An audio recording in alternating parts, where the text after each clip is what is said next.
आज की कहानी है इंसान के रूप में हवस का भेड़िया। मालती काम से लौटी थी थकी मंदी। कुछ देर लेट कर आराम करने का मन कर रहा था, पर उसकी जिंदगी में आराम नाम का शब्द नहीं था। छोटा वाला बेटा भूखा प्यासा था। वह 2 साल का हो गया था, पर अभी तक उसका दूध पीता था। मालती के खोली में घुसते ही वह उसके पैरों से लिपट गया। उसने उसे अपनी गोद में उठाकर खड़े खड़े ही छाती से लगा लिया। फिर बैठकर वह उसे दूध पिलाने लगी थी। सुबह मालती उसे खोली में छोड़कर जाती थी। अपने 2 बड़े भाइयों के साथ खोली के अंदर या बाहर खेलता रहता था। तब भाइयों के साथ खेल में मस्त रहने से ना तो उसे भूख लगती थी, ना माँ की याद आती थी। दोपहर के बाद जब मालती काम से थकी मंदी घर लौटती तो छोटे को अचानक ही भूख लग जाती थी, और वह भी अपनी भूख प्यास की परवाह किए बिना या किसी और काम को हाथ लगाए बेटे को अपनी छाती का दूध पिलाने लगती थी। तभी मालती की बड़ी लड़की पूजा काम से लौटकर घर आई। पूजा सहमते कदमों से खोली के अंदर घुसी थी। माँ ने तब भी ध्यान नहीं दिया था। पूजा जैसे कोई चोरी कर रही थी। खोली के एक किनारे गई और हाथ में पकड़ी पोटली को कोने में रखी, अलमारी के पीछे छिपा दिया। माँ ने छोटू को अपनी छाती से अलग किया और उठने को हुई। तभी उसकी नज़र बेटी की तरफ उठी और उसने पूजा को अलमारी के पीछे थैली रखते हुए देख लिया। मालती ने सहज भाव से पूछा, क्या छिपा रही है तू वहाँ? पूजा चौंक गई और असहज आवाज़ में बोली, कुछ नहीं माँ। मालती को लगा कि कुछ तो गड़बड़ है, वरना पूजा इस तरह क्यों घबराती। मालती अपनी बेटी के पास गई और उसकी आंखों में आंखें डाल कर बोली, क्या है? तू इतनी घबराई हुई क्यों है और यहाँ क्या छिपाया है? कुछ नहीं माँ, कुछ नहीं। पूजा की घबराहट और ज़्यादा तेज हो गई। वह अलमारी से सटकर इस तरह खड़ी हो गई कि मालती पीछे ना देखे। मालती ने जोर से पकड़कर उसे परे धकेला और तेजी से अलमारी के पीछे रखी पोटली उठा ली। हड़बड़ाहट में मालती ने पोटली को खोला। पोटली का सामान अंदर से सांप की तरह फन काढ़े उसे डरा रहे थे। ब्रा, पैंटी, लिपस्टिक, क्रीम, पाउडर और तेल की शीशी। मालती ने फिर अचकचा कर अपनी बेटी पूजा को गौर से देखा। उसे अपनी आंखों पर यकीन नहीं हुआ। उसकी बेटी जवान तो नहीं हुई थी, पर जवानी की दहलीज पर कदम रखने के लिए बेचैन हो रही थी। मालती का दिल बेचैन हो गया। गरीबी में एक और मुसीबत। बेटी की जवानी सचमुच माँ बाप के लिए एक मुसीबत बनकर ही आती है, खासकर उस गरीब की बेटी की जिसका बाप जिंदा ना हो। मालती की सांसें कुछ ठीक हुई तो बेटी से पूछा, किसने दिया यह सामान तुझे? माँ की आवाज़ में कोई गुस्सा नहीं था, बल्कि एक हताशा और बेचारगी भरी हुई थी। पूजा को अपनी माँ के ऊपर तरस आ गया। वह बहुत छोटी थी और अभी इतनी बड़ी या जवान नहीं हुई थी कि दुनिया की सारी तकलीफ़ों के बारे में जान सके। फिर भी वह इतना समझ गई थी कि उसने कुछ गलत किया था, जिसके चलते माँ को इस तरह रोना पड़ रहा था। वह भी रोने लगी और माँ के पास बैठ गई। बेटी की रुलाई पर मालती थोड़ा संभली और उसने अपने ममता भरे हाथ बेटी के सिर पर रख दिए। दोनों का दर्द एक था। दोनों ही औरतें थीं और औरतों का दुख साझा होता है। भले ही दोनों आपस में माँ बेटी थी, पर वे दोनों एक दूसरे के दर्द से न केवल वाकिफ थीं, बल्कि उसे महसूस भी कर रही थी। पूजा की सिसकियाँ कुछ थमी तो उसने बताया, माँ, मैं ले नहीं रही थी, पर उसने मुझे ज़बरदस्ती दिया। किसने? मालती ने बेचैनी से पूछा। गोकुल सोसाइटी के 401 नंबर वाले साहब ने। कामले ने? मालती ने हैरानी से पूछा। हाँ माँ, वह मुझसे रोज़ गंदी गंदी बातें करता है। मैं कुछ नहीं बोलती तो मुझे पकड़कर चूम लेता है। पूजा जैसे अपनी सफाई दे रही थी। मालती ने गौर से पूजा को देखा। वह दुबले पतले बदन की सांवले रंग की लड़की थी। कुल जमा जमा 13 साल की। बदन में ऐसे अभी कोई उभार नहीं आए थे कि किसी मर्द की नज़रें उस पर गड़ जाएं। हाय रे ज़माना, छोटी छोटी बच्चियां भी मर्दों की नज़रों से महफूज नहीं हैं। पलक झपकते ही उनकी हैवानियत और हवस की भूख का शिकार हो जाती हैं। मालती को अपने दिन याद आ गए, बहुत कड़वे दिन। वह भी तब कितनी छोटी और भोली थी। उसके इसी भोलेपन का फ़ायदा तो एक मर्द ने उठाया था और वह समझ नहीं पाई थी कि वह लुट रही थी प्यार के नाम पर प्यार कहाँ था। वह तो वासना का एक गंदा खेल था। इस खेल में मालती अपनी पूरी मासूमियत के साथ शामिल हो गई थी। नासमझ उम्र का वह ऐसा खेल था जिसमें एक मर्द उसके अधपके बदन को लूट रहा था और वह समझ रही थी कि वह मर्द औरत का प्यार था। वह एक ऐसे मर्द द्वारा लूट रही थी जो उससे उम्र में दोगुना तिगुना ही नहीं, बाप की उम्र से भी बड़ा था। पर औरत मर्द के रिश्ते में उम्र बेईमानी हो जाती है और कभी कभी तो रिश्ते भी बदनाम हो जाते हैं। तब मालती भी अपनी बेटी की तरह दुबली पतली सांवली सी थी। आज वह पूजा को गौर से देख रही थी तो लगता है जैसे वही पूजा के रूप में खड़ी है। मालती बिल्कुल उसका ही दूसरा रूप थी। जब वह अपनी बेटी की उम्र की थी तब चोगले साहब के घर में काम करती थी। वह शादीशुदा था, 2 बच्चों का बाप, पर एक नंबर का लपंट। उसकी नज़रें हमेशा मालती के इर्द गिर्द नाचती रहती थी। चोगले की बीवी किसी स्कूल में पढ़ाती थी, सो वह सुबह जल्दी निकल जाती थी। साथ में उसके बच्चे भी चले जाते थे। बीवी और बच्चों के जाने के बाद मालती उस घर में काम करने जाती थी। चोगले तब घर में अकेला होता था। पहले तो काफ़ी दिनों तक उसने मालती की तरफ कोई ध्यान नहीं दिया और कभी कोई ऐसी बात नहीं कही जिससे लगे कि वह उसके बदन का भूखा था। शायद वह उसे बच्ची समझता था। वह काम करती रहती थी और काम खत्म होने के बाद चुपचाप घर चली जाती थी। पर जब उसने 13वें साल में कदम रखा और उसके सीने में कुछ नुकीला सा उभार आने लगा तो अचानक ही एक दिन चोगले की नज़र उसके शरीर पर पड़ गई। वह मैले कुचैले कपड़ों में रहती थी, झाड़ू पोछा करने वाली लड़की और कैसे रह सकती थी। कपड़े धोने के बाद तो वह खुद गीली हो जाती थी और तब बिना अंदरूनी कपड़ों के उसके बदन के अंग शीशे की तरह चमकने लगते थे। ऐसे मौके पर चोगले की नज़रों में एक प्यास उभर आती और उसके पास आकर पूछता था, मालती, तुम तो गीली हो गई हो, भीग गई हो, पंखे के नीचे बैठकर कपड़े सुखा लो। और वह पंखा चला देता। मालती बैठती नहीं, खड़े खड़े ही अपने कपड़े सुखाती। चोगले उसके बिल्कुल पास आकर सट कर खड़ा हो जाता और अपने बदन से उसे ढकता हुआ कहता, तुम्हारे कपड़े तो बिल्कुल पुराने हो गए हैं। जी, वह संकोच से कहती, अब तो तुम्हें कुछ और कपड़ों की भी ज़रूरत पड़ती होगी। मालती उसका मतलब नहीं समझती, बस वह उसको देखती रहती। वह एक कुटिल हंसी हंस कर कहता, संकोच मत करना, मैं तुम्हारे लिए नए कपड़े ला दूंगा। वे वाले भी मालती की समझ में फिर भी नहीं आता। वह अबोध भाव से पूछती, कौन से कपड़े? चोगले उसके कंधे पर हाथ रखकर कहता, देखो, अब तुम छोटी नहीं रही, बड़ी और समझदार हो रही हो।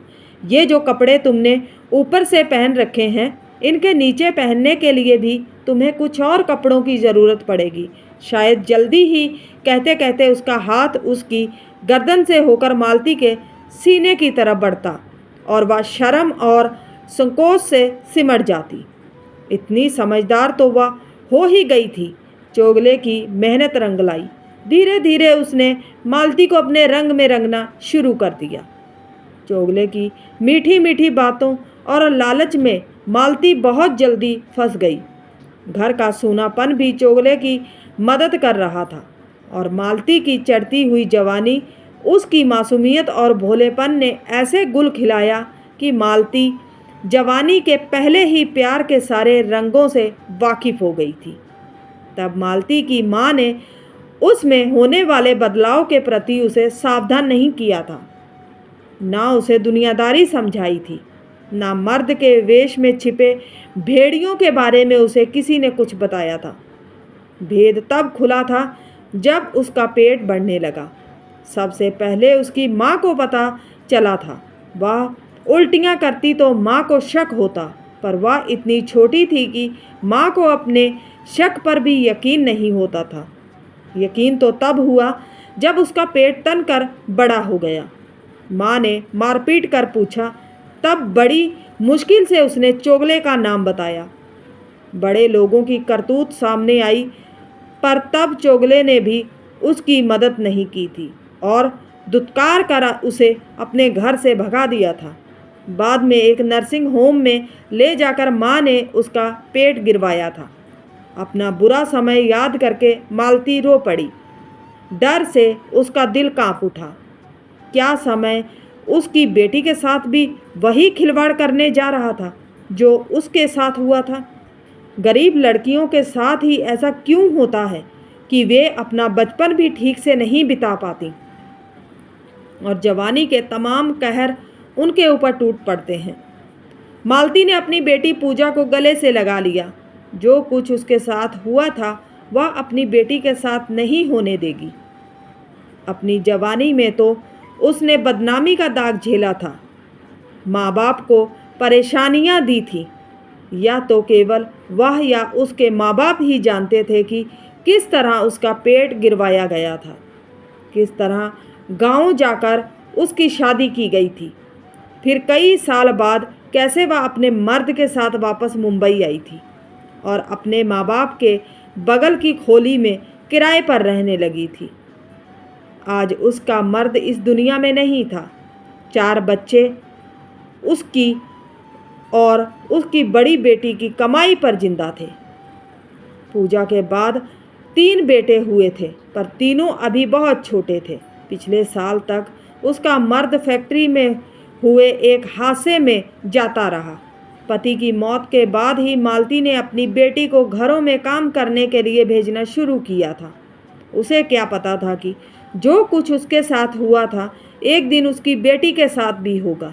जमाना बदल जाता है और लोग बदल जाते हैं, पर उनके चेहरे और चरित्र कभी नहीं बदलते। कल चोगले था तो आज कांबले, कल कोई और आ जाएगा। औरत के जिस्म के भूखे भेड़ियों की इस दुनिया में कहाँ कमी थी? असली शेर और भेड़िए धीरे धीरे इस दुनिया से ख़त्म होते जा रहे थे, पर इंसानी शेर और भेड़िए दुगनी तादाद में पैदा होते जा रहे थे। मालती के पास आमदनी का कोई और जरिया नहीं था। माँ बेटी की कमाई से 5 लोगों का पेट भरता था। क्या करे वह? पूजा का काम करना छुड़वा दे तो आमदनी आधी रह जाएगी। एक अकेली औरत की कमाई से किस तरह 5 पेट पल सकते थे? मालती अच्छी तरह जानती थी कि वह अपनी बेटी की जवानी को किसी तरह भी इंसानी भेड़ियों के जबड़ों से नहीं बचा सकती थी, ना घर में ना बाहर। फिर भी उसने पूजा को समझाते हुए कहा, बेटी, अगर तू मेरी बात समझ सकती है तो ठीक से सुन। हम गरीब लोग हैं। हमारे जिस्म को भोगने के लिए यहाँ अमीर लोग हमेशा घात लगाए रहते हैं। इसके लिए वे तमाम तरह के लालच देते हैं। हम लालच में आकर फंस जाते हैं और उनको अपना बदन सौंप देते हैं। गरीबी हमारी मजबूरी है तो लालच हमारा शाप। इसकी वजह से हम दुख और तकलीफ़ें उठाते हैं। हम गरीबों के पास इज्जत के नाम पर कुछ नहीं होता। अगर मैं तुझे काम पर ना भेजूं और घर पर ही रखूं, तब भी तू खतरा टल नहीं सकता। चाल में भी तो आवारा टपोरी लड़के घूमते रहते हैं। अमीरों से तो मैं तुझे बचा लूँगी, पर इस खोली में रहकर इन गली के आवारा कुत्तों से तू नहीं बच पाएगी। खतरा सब जगह है। बता, तुझे दुनिया की गंदी नज़रों से बचाने के लिए मैं क्या करूं? और वह जोर से रोने लगी। पूजा ने अपने आंसुओं को पोंछ लिया और माँ का हाथ पकड़कर बोली, माँ, तुम चिंता मत करो। अब मैं किसी की बातों में नहीं आऊँगी। किसी का दिया हुआ कुछ नहीं लूँगी, केवल अपने काम से काम रखूँगी। हाँ, कल से मैं कांबले के घर काम करने नहीं जाऊँगी, कोई और घर पकड़ लूँगी। देख, हमारे पास कुछ नहीं है, पर समझदारी ही हमारी तकलीफ़ों को कुछ हद तक कम कर सकती है। अब तू सयानी हो रही है, मेरी बात समझ गई है। मुझे यकीन है कि अब तू किसी के बहकावे में नहीं आएगी। पूजा ने मन ही मन सोचा, हाँ, मैं अब समझदार हो गई हूँ। मालती अच्छी तरह जानती थी कि यह केवल दिलासा देने वाली बातें थीं, और पूजा भी इतना तो जानती थी कि अभी तो वह जवानी की तरफ कदम बढ़ा रही थी। पता नहीं आगे क्या होगा। बरसात का पानी और लड़की की जवानी कब बहक जाए और कब किधर से किधर निकल जाए, किसी को पता नहीं चलता। पूजा अभी छोटी थी, जवानी तक आते आते ना जाने कितने रास्तों से उसे गुजरना पड़ेगा। ऐसे रास्तों से जहां बाढ़ का पानी भरा हुआ है और वह अपनी पूरी होशियारी और सावधानी के साथ भी ना जाने कब किस गड्ढे में गिर जाए। वे दोनों ही जानती थी कि जो वे सोच रही थी वही सच नहीं था, या जैसा वे चाह रही थी उसी के मुताबिक जिंदगी चलती रहेगी। ऐसा भी नहीं होने वाला था। दिन बीतते रहे। मालती अपनी बेटी की तरफ से होशियार थी, उसकी एक एक हरकत पर नज़र रखती। उन दोनों के बीच में बात करने का सिलसिला कम था, पर बिना बोले ही वे दोनों एक दूसरे की भावनाओं को जानने और समझने की कोशिश करती। पर जैसे जैसे बेटी बड़ी हो रही थी, वह ज़्यादा समझदार होती जा रही थी। अब वह बड़े सलीके से रहने लगी थी और उसे अपने भावों को छिपाना भी आ गया था। इधर काफ़ी दिनों से पूजा के रंग ढंग में काफ़ी बदलाव आ गया था। वह अपने बनने संवरने में ज़्यादा ध्यान देती, पर इसके साथ ही उसमें एक अजीब गंभीरता भी आ गई थी। ऐसा लगता था जैसे वह किन्हीं विचारों में खोई रहती हो। घर के काम में मन नहीं लगता था। मालती ने एक दिन पूछ ही लिया, बेटी, मुझे डर लग रहा है, कहीं तेरे साथ कुछ हो तो नहीं गया? पूजा जैसे सोते हुए चौंक गई हो। क्या क्या? नहीं तो मतलब कुछ ना कुछ तो है, उसने बेटी के सिर पर हाथ रख कर कहा। पूजा के मुंह से बोल ना फूटे। उसने अपना सिर झुका लिया। मालती समझ गई, अब कुछ बताने की ज़रूरत नहीं है, मैं सब समझ गई हूँ। पर एक बात तू बता, जिससे तू प्यार करती है वह तेरे साथ शादी करेगा? पूजा की आंखों में एक अनजाना सा डर तैर गया। उसने फटी आंखों से अपनी माँ को देखा। मालती उसकी आंखों में फैले डर को देखकर खुद सहम गई। उसे लगा कहीं ना कहीं कोई बड़ी गड़बड़ है। डरते डरते मालती ने पूछा, कहीं तू पेट से तो नहीं है? पूजा ने ऐसे सिर हिलाया जैसे ज़बरदस्ती कोई पकड़कर उसका सिर हिला रहा हो। अब आगे कहने के लिए क्या बचा था? मालती ने अपना माथा पीट लिया। ना वह चीख सकती थी, ना रो सकती थी, ना बेटी को मार सकती थी। उसकी बेबसी ऐसी थी जिसे वह किसी से कह भी नहीं सकती थी। जो मालती नहीं चाहती थी वही हुआ। उसकी ज़िंदगी में जो हो चुका था उसी से बेटी को आगाह किया था। ध्यान रखती थी कि बेटी नरक में ना गिर जाए। बेटी ने भी उसे भरोसा दिया था कि वह कोई गलत कदम नहीं उठाएगी, पर जवानी की आग को दबाकर रख पाना शायद उसके लिए मुमकिन नहीं था। मरी हुई आवाज़ में उसने बस इतना ही पूछा, किसका है यह पाप? पूजा ने पहले तो नहीं बताया, जैसा कि आम तौर पर लड़कियों के साथ होता है। जवानी में किए गए पाप को वे छिपा नहीं पाती, पर अपने प्रेमी का नाम छिपाने की कोशिश ज़रूर करती हैं। हालांकि इसमें भी वे कामयाब नहीं होती है। माँ बाप किसी न किसी तरीके से पूछ ही लेते हैं। पूजा ने जब उसका नाम बताया तो मालती को यकीन नहीं हुआ।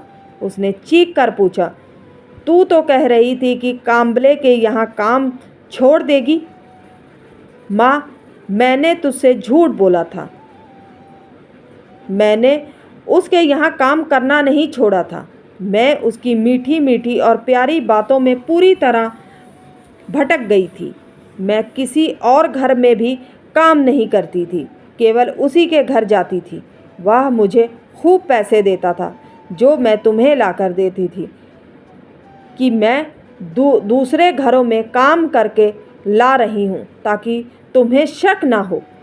फिर तू सारा दिन उसके साथ रहती थी। पूजा ने हाँ में सिर हिला दिया। मरी हैजा हो जाए, तू जवानी की आग बुझाने के लिए इतना गिर गई। मेरी बात समझ जाती और तू उसके यहाँ काम छोड़कर दूसरों के घरों में काम करती रहती तो शायद किसी को ऐसा मौका नहीं मिलता कि कोई तेरे बदन से खिलवाड़ करके तुझे लूट ले जाता। काम में मन लगा रहता है तो इस काम की तरफ लड़कियों का ध्यान कम जाता है, पर तू तो बड़ी शातिर निकली, मुझसे ही झूठ बोल गई। पूजा अपनी माँ के पैरों पर गिर पड़ी और सिसक सिसक कर रोने लगी। माँ, मैं तुम्हारी गुनहगार हूँ, मुझे माफ़ कर दो। एक बार, बस एक बार मुझे इस पाप से बचा लो। मालती गुस्से में बोली, जा ना उसी के पास, वह कुछ ना कुछ करेगा। उसको लेकर डॉक्टर के पास जा और अपने पेट के पाप को गिरवा कर आ। माँ, उसने मना कर दिया है। उसने कहा है कि वह पैसे दे देगा, पर डॉक्टर के पास नहीं जाएगा। समाज में उसकी इज्जत है, कहीं किसी को पता चल गया तो क्या होगा, इस बात से वह डरता है। वह री इज्जत, एक कुंवारी लड़की की इज्जत से खेलते हुए इनकी इज्जत कहाँ चली जाती है। मैं क्या करूं, कहाँ मर जाऊं, कुछ समझ में नहीं आता, मालती बोली। मालती ने गुस्से और नफरत के बावजूद भी पूजा को परे नहीं किया, उसे दुत्कारा नहीं, बस गले से लगा लिया और रोने लगी। पूजा भी रोती जा रही थी। दोनों के दर्द को समझने वाला वहाँ कोई नहीं था। उन्हें खुद ही हालात से निपटना था और उसके नतीजों को झेलना था। मन थोड़ा शांत हुआ तो मालती उठी और कपड़े लत्ते व दूसरा जरूरी सामान समेटकर फटे पुराने बैग में भरने लगी। बेटी ने उसे हैरानी से देखा। माँ ने उसकी तरफ देखे बिना कहा, तू भी तैयार हो जा और बच्चों को तैयार कर ले, गांव चलना है। यहाँ तो तेरा कुछ हो ही नहीं सकता, इस पाप से छुटकारा पाना है। इसके बाद गांव में रहकर ही किसी लड़के से तेरा ब्याह कर देंगे। तो उम्मीद करते हैं आज की कहानी अच्छी लगी होगी। अच्छी लगी है तो सपोर्ट कीजिए। मिलते हैं किसी नई कहानी के साथ, तब तक के लिए बाय।